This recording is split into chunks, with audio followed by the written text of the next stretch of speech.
Je me souviens très bien de la sonnette du pâtissier chez lequel, mes parents se fournissaient en gâteaux et le nom en plus, m'a marquée parce qu'il s'appelait, Valdivieso et donc chez Valdivieso, il y avait un gâteau russe, dont j'ai très souvent cherché à retrouver le goût.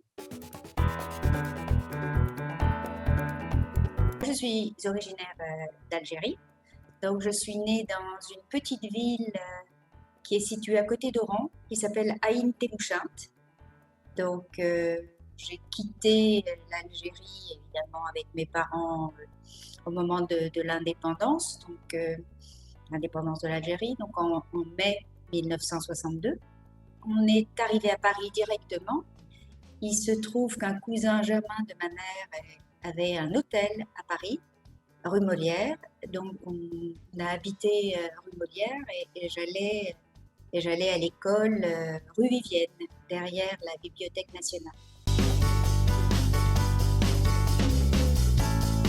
Je pense que ça a davantage rythmé l'identité de mes parents. Parce que pour eux, si vous voulez, c'était un peu un paradis perdu. La douceur du climat, le fait de vivre proche de sa famille, de ses amis. Quand on est arrivé en France, ça a été vraiment, je veux dire, une dispersion, un éclatement. Certains membres de la famille sont restés en région parisienne, d'autres étaient plus dans le Midi, et on ne les voyait que pour les vacances. Par exemple, les parents de mon père étaient à Nice, donc on descendait souvent sur la Côte d'Azur, mais disons, ce n'était pas le même mode de vie. Donc pour eux, c'était vraiment douloureux et difficile. C'est plutôt autour, je pense, de plaisirs sucrés. Donc je me souviens très bien de la sonnette du pâtissier chez lequel mes parents se fournissaient en gâteaux. Et, le nom en plus m'a marqué parce qu'il s'appelait Valdivieso.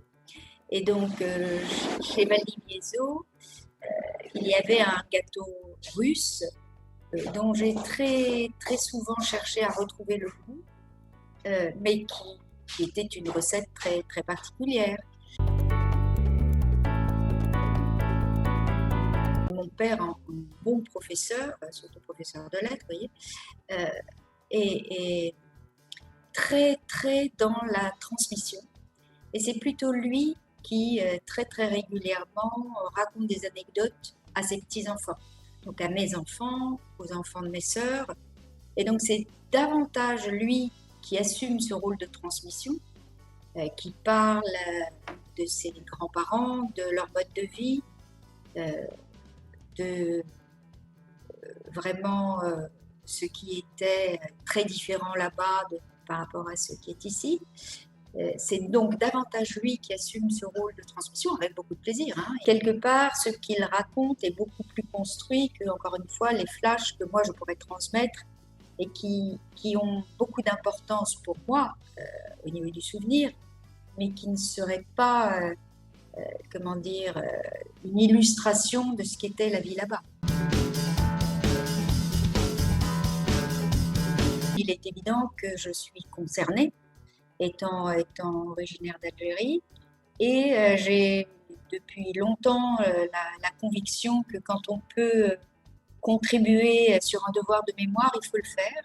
Et quand ce projet du musée, autour de l'idée d'un musée sur le monde séfarade s'est proposé, je me suis dit c'est un complément. Voilà, et ça m'a paru évident de participer.